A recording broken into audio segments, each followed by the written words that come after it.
So today we're going to be talking about all the things that I did to become the woman of my dreams. Now, if you'd have met me a few years ago, you would not even recognize me because number one, I had bleach blonde hair. I was so unhappy within myself that I was trying to fix my appearance, and I was genuinely just so unhappy within myself. I was carrying the weight of the world on my shoulders. I was never able to stay consistent with my goals of going to the gym. I was partying every weekend and I was just a shell of myself. And I always had this dream, this vision that I wanted to, leave my job and build something of my own, and sit down and write out all of these goals at 3 a.m. in the morning and be like, okay, I'm going to change my life now. But I'd be consistent for like a week and then I'd fall off. And I was just so frustrated because I get myself in these cycles over and over again. And I genuinely was just really, really unhappy. Yeah, I was a saddie. Now I'm a baddie. So let's talk about the things that I've actually done, because the version that I am today, I'm so grateful to the past version of me who sacrificed and made really, really difficult decisions for me to be this version that I am today. I'm also going to put a little picture up here so you know what I'm talking about. I look so visually different as well. Even physically, I just felt so uncomfortable in my own skin. I wasn't having periods. I just felt so bloated all the time. I felt very puffy and I just look drained. I look like a shell of myself. And, now the number one compliment, as I said, that I get is my aura, my energy, how happy I am, how young and youthful I look. And yeah, honestly, I feel like the work that I've done has really ignited my inner beauty and vitality, where it just shines out now. And honestly, I have so much energy. It's insane. Sometimes I'm I feel so just when you just want to talk and yap, I'm such a yapper, so I'll just talk and talk and talk and talk and talk because I just have so much energy and so much that I want to say, and I just get so excited about things. And I truly believe that this version that I am now is the version that's going to make everything happen. And that's what I'm really, truly excited about, because I genuinely have dreamt about becoming this version of myself for a very, very long time. So yeah, I'm super grateful. Literally used to visualize being this version of myself, script, everything, because I show up for myself differently now. I go to the gym and I fucking love the gym. I'm obsessed with it. I love nourishing my body and giving my body what it needs. I've never been consistent with that before. And yeah, I'm just showing up for myself differently. I respect myself and love myself enough to just make better choices. And as a result, I'm now being more consistent with showing up for my business, which that was also something that I really struggled with, right? Because I felt like showing up was a chore. I felt like creating content was hard. And even though I had so many ideas, I could never just ground them.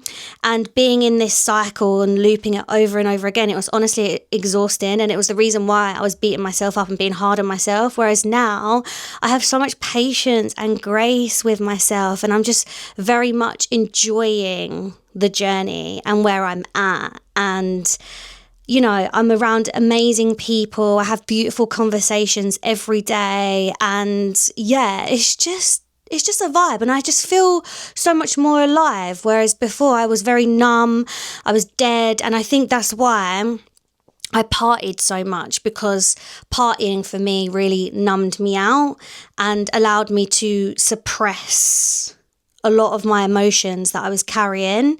So yeah, we've come a long way and I'm proud of myself. But as I said, some of these things that I've done, it is quite unhinged and they are extreme. But honestly, I wouldn't change anything.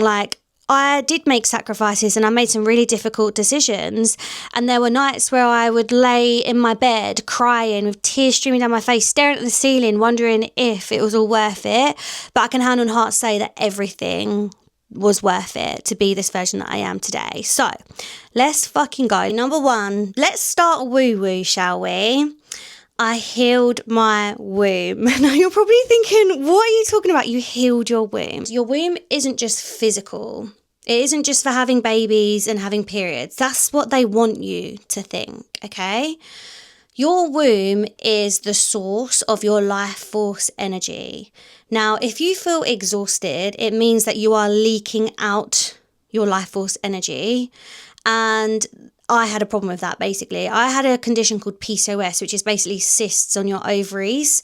And those cysts were basically like draining my life force energy, which is why I always felt exhausted and I never had the energy to work on my goals. Now, with your womb, you hold trauma there, not just from your life and your childhood, but from your ancestors. So I spent a year really healing that, clearing that. And when I say you hold trauma, you hold grief, shame, and guilt in your womb. And this could have an impact on how your life is. This is why it feels like you've quote unquote healed, but then you're still attracting in the same situations over and over again. The grief, the shame, and the guilt that is in your womb, there are memories and stories attached to that dense energy. And the work that I did was going deep into those stories and figuring out what the root is to why I felt so exhausted, why I was chronically self-sabotaging. And it was so transformative. Like, womb healing is incredible. And I truly do not think we will experience the change that we want to see in the world if women continue to be disconnected from their wombs. Like, your womb is your power. And the more women who reclaim that power, reclaim their wombs, reclaim their bodies, and become so embodied in who they are. And when I say embodied, I mean integrating your higher self with your physical vessel. That is when we're going to see change in this world. And your womb is the source of your creativity. It is for you to birth your creations and birth new paradigms. And I truly believe that this is why there is such a war on the womb. You've been conditioned to think that your womb is your enemy because you have painful periods, irregular periods, and your period is an inconvenience. Like, that is all propaganda to make you hate your body, make you hate your womb, because the womb is the most powerful piece of technology that we have on this planet. I'm not seeking anything now. Like, I feel so whole and complete as I am, and I truly owe that to working with my womb. Number 2, I went celibate. Now, I've done around 2 years of celibacy, and in this time, I didn't speak to a man, I wasn't on any of the apps, I didn't go on any dates. I don't even think that I even spoke to a guy because my job was very isolating. So I didn't have any male friends either. So I was just really happy in my little bubble, in my own energy, enjoying my solitude. And that really came from the decision to decenter men from my life. Throughout my 20s, I really did spend a lot of time investing into finding the one. And this is when I found myself in very toxic relationships that really drained the life and soul out of me. And it even got to a point where I was having talking stages with men and they were just giving me nothing. And I was like, why am I wasting my time doing this when I've got dreams and I've got goals? So one day I completely deactivated my Instagram. This was an Instagram that I would use to post my going out pictures. I would post to get likes and messages from other guys. And as I said, my life was centered around the male gaze. So I completely deactivated my Instagram, and that was actually extreme at the time, but one of the best decisions that I'd made, because I wasn't seeking or posting for male attention, and I just completely took myself out of that environment. And yeah, now after I've had my time in solitude, I've really been able to raise my standards, because when you get to a point where you're so happy with being on your own, you don't tolerate disrespect and you don't stay in situations for longer than you should, because as soon as you get slightly disrespected, you remove yourself from certain situations because you know that on your own you are so good. Another thing is, because I was on my womb journey, I was just very selective with who I gave access to my body. So I truly believe that being intimate with someone is an energy exchange. And if you're intimate with someone who you barely know or you've just met on a night out, you don't know what they're carrying. So I just personally wouldn't want to get intertwined with that energy, because it takes you a very long time to actually get rid of that energy out of your womb. This is what womb healing was as well. It was really clearing out the energy of past lovers that still remained in my womb, because it can take up to 7 years for that energy to leave. But this is why you can think of your ex 2-3 years down the line, even though you think that you're over him, his energy is still in your womb if you don't know how to clear it out. So, as I said, a lot of my journey with my womb was clearing that toxic, narcissistic energy out of my womb, so I didn't attract that in again.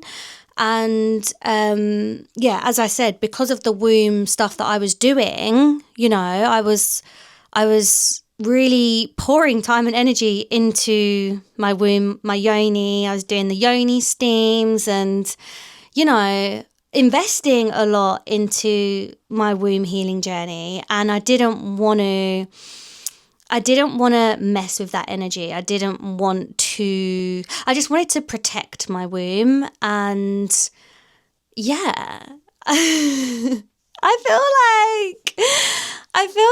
like a nun. I was literally a nun, to be honest with you. I was in my nun era. I really wanted to just respect my womb and respect the journey that I was on. I treat my body as a temple now. So having offerings, I truly believe that men need to have offerings to have access to you. It shouldn't be as easy as we've made it through hookup culture. But as I said, this time on my celibacy journey and having time in solitude has really allowed me to raise my standards. So the barrier to entry is high, and I think it should be for us women. Okay, number 3. I've been sober for 2 years. Now, that's actually crazy because I was a party girl for 15 years. Being a party girl was a huge part of my identity. And when I first gave up drinking, I had an absolute identity crisis. But I'd had enough of it. I really just couldn't do it anymore. What was starting to happen was it wasn't fun for me anymore. I started to get fucked to forget and to numb myself out. And I started to ruin my life through the decisions that I was making through drinking. And I would wake up the next day after just spending so much money on a night out and barely making it home, to then bed rotting all day on a Sunday. And then my hangovers used to last like 5 days. I used to get anxiety. I couldn't even go on my phone or watch Netflix. I'd literally just be staring at the walls. And I would just be hard on myself, you're such a failure. Why have you done this again? And blah, blah, blah, blah. And I would say it was the number one reason why I wasn't achieving my goals, because of the way that I was speaking to myself and the way that I doubted myself. And yeah, giving it up was not easy, but one of the best decisions that I could have made for myself. And so what I will say, when I first gave up drinking, I thought everything was going to be fixed overnight, but it actually got worse in the beginning, because when I didn't have alcohol to suppress my emotions, a lot of the stuff that I had buried for a very long time came to the surface, and I had to deal with head on, which ultimately led me on a path of like deep healing, going into my womb. And yeah, I don't know how I feel about drinking now. Like, I always say that I would never, it's not like I'm never going to drink again and have a glass of wine or a glass of champagne or something, but I just really wanted to do a year. And then ultimately I've just done 2 years. Like, I haven't had a drop of alcohol. Like, I'm so proud of myself. And I honestly think that it's been one of the main reasons why I've been able to change my life so much. So if you're thinking of giving up alcohol, then take this as your sign, because it will change your life in so many ways. Number 4, I've invested heavily into my growth. I've invested in courses, masterclasses, PTs, spiritual mentors, energy healers, business mentors. So much. I've invested thousands and thousands and thousands into myself. I've invested in so much, and I do not regret a single penny that I've invested, because it has allowed me to grow and evolve so much and see what is possible for me. I remember the first time I invested like £200 to go to a Women's Day event. And it was the first time I actually sat in a room with other women who were really successful doing the thing that I really wanted to do. And I went there with a goal of making 5K months in my business. And around these tables, there were women making 100K months, 250K cash quarters, $1 million years.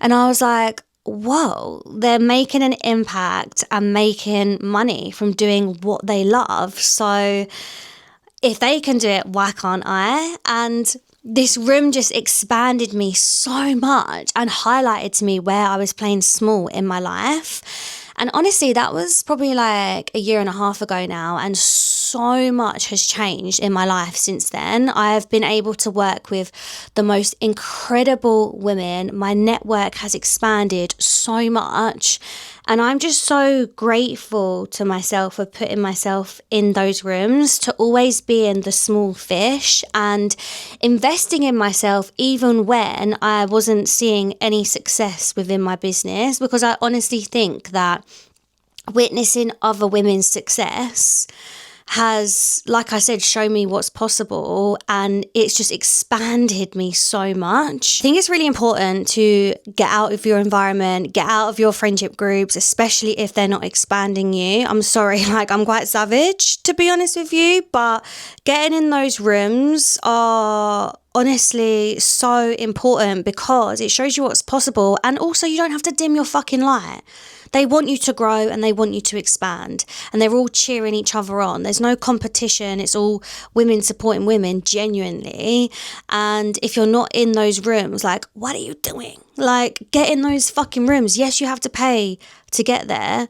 You have to pay to get in the rooms. You have to have skin in the game. Mentorship is has been so transformative to me in my life. I genuinely wouldn't be the version that I am today without investing in other women who have already walked the path that I'm walking. Because you don't have to fucking figure it out on your own. There's already someone that's done it. And for me personally, I would rather invest in learning from other women who have already done it than me taking years and years and years of trying to figure it out on my own. Number 5, last one, but I entered into a savage season. Now, I'm a Scorpio through and through, baby. My cut-off game is so strong. I probably shouldn't be proud of it, but I am. Sorry. Like, if you betray me, you're gone.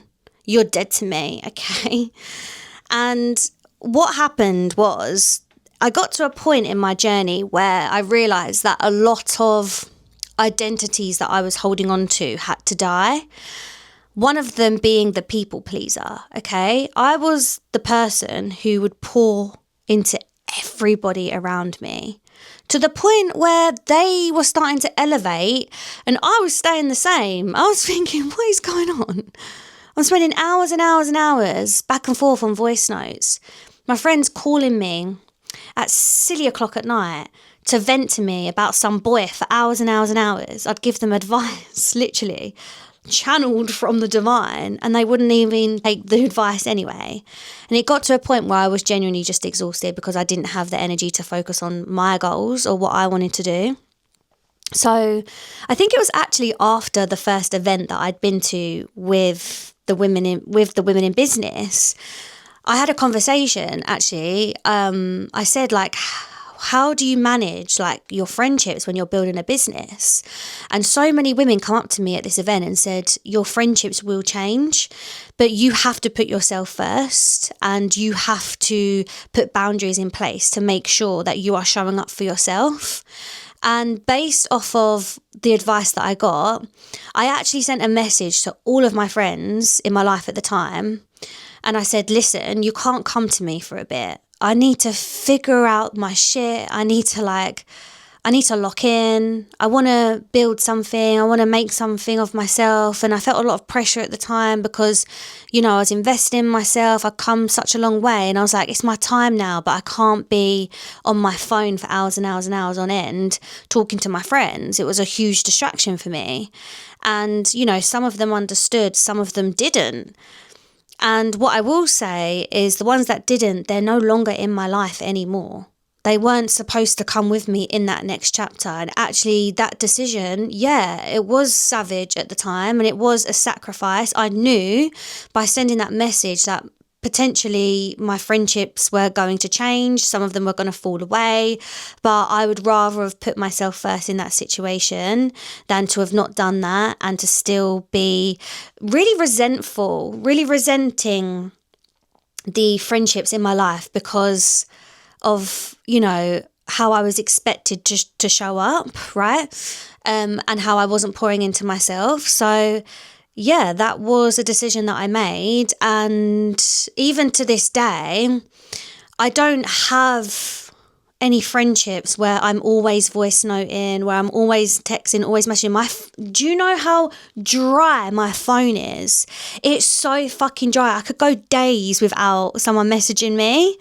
And I low-key kind of love it because all of the friendships that I have in my life now, I see them in person and we catch up and it's really lovely. Or we schedule a FaceTime or a phone call, and I much prefer my friendships like that. At the end of the day, my number one priority is building a life for myself that I am proud of, that I'm obsessed with, that will always, always, always be number one, will be my purpose, will be my mission. And the friends that I have in my life now, they also understand that, but they also have their own missions as well, so they get it. So, at the time, it's hard when friendships fall away, especially if you think that they are your soul sisters and you've spent years confiding in each other, supporting each other. And, from my side, there's no love lost, but you have to just make those decisions in your life. And you have to understand that as you grow and evolve, not everyone is going to be coming with you. So that is a hard decision. Another decision that I had to stand on was, it got to a point in my journey where I realised that the relationship with my dad was really toxic and I had no choice but to cut him off. And I haven't spoken to him in 3 years, I think. And, I was a daddy's girl up until the age of 29. I'm 31 now, 29, 30, 31. I think it's been nearly 3 years, maybe 2.5 years we've not spoken. But up until 29, I was a daddy's girl until he really betrayed me. Betrayed me so hard that I couldn't go back. And, I didn't realise how much of a toxic relationship I was in with my dad, which was then affecting all of my other relationships, So just as I was going deeper and deeper into my healing journey and noticing the patterns in my life, I just started to be more savage and more selective with the people around me. I've cut off friends who were in my life for 15 years.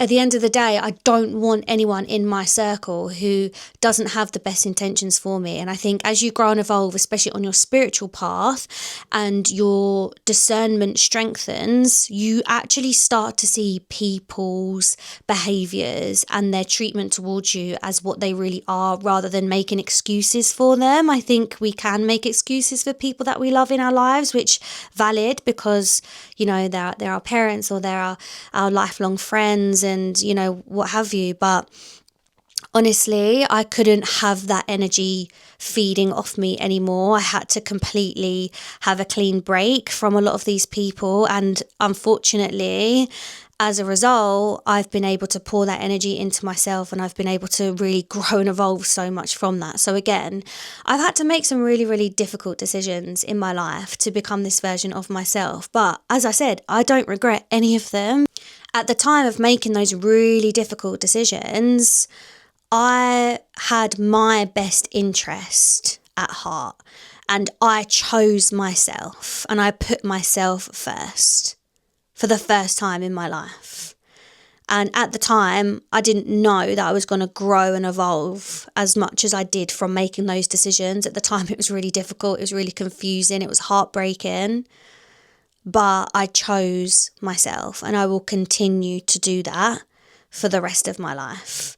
And yeah, that is savage. But at the end of the day, I've also been on a journey of, as I said, rooting into who I am. I don't tolerate disrespect. If you're going to be in my life, you add to it, or you stay the fuck away from me. It's really that simple, to be honest with you. But what I will say is, I honestly attract in the most beautiful angelic souls that just make my heart so full. So it really is worth removing the people that are causing you stress and chaos and drama in your life if you have grown and evolved past that. So yeah, don't feel bad or guilty for choosing yourself if that is what you need to do. Sometimes you just need to stand 10 toes on business, because otherwise, if you don't trust your intuition and make those decisions, you will experience situations in your life like betrayal, where it's, you know, it hurts you and cuts you so deep that it makes it impossible to go back there. That's definitely happened to me anyway. So there's 5 things that I did anyway. Obviously, I've done so much more and I could yap for hours about this subject, but in a nutshell, that's kind of the extreme things that I did. Let me know in the comments if you relate to any of these, and I really hope this helps you in your journey of becoming the very best version of yourself, because honestly, that is the number one thing that you should be pouring your energy into if you are a single woman who has a dream, has a mission, and, you know, who doesn't have those distractions and really wants to elevate her life. Then, you know, sometimes you just got to lock the fuck in, and even just give yourself like a month of no drinking or a month of celibacy, not talking to boys. Watch how addictive it gets, because your life is so peaceful and you just fall in love with your entire existence. And that's the whole fucking point, okay? Because from that frequency, you're going to just attract in so much more of what is destined for you on a soul level. When you cling to the things that aren't meant for you, it's going to take up space and it's going to block your blessings. Okay, I'm going to love you and leave you. I will see you next time. Bye, goddess. Bye.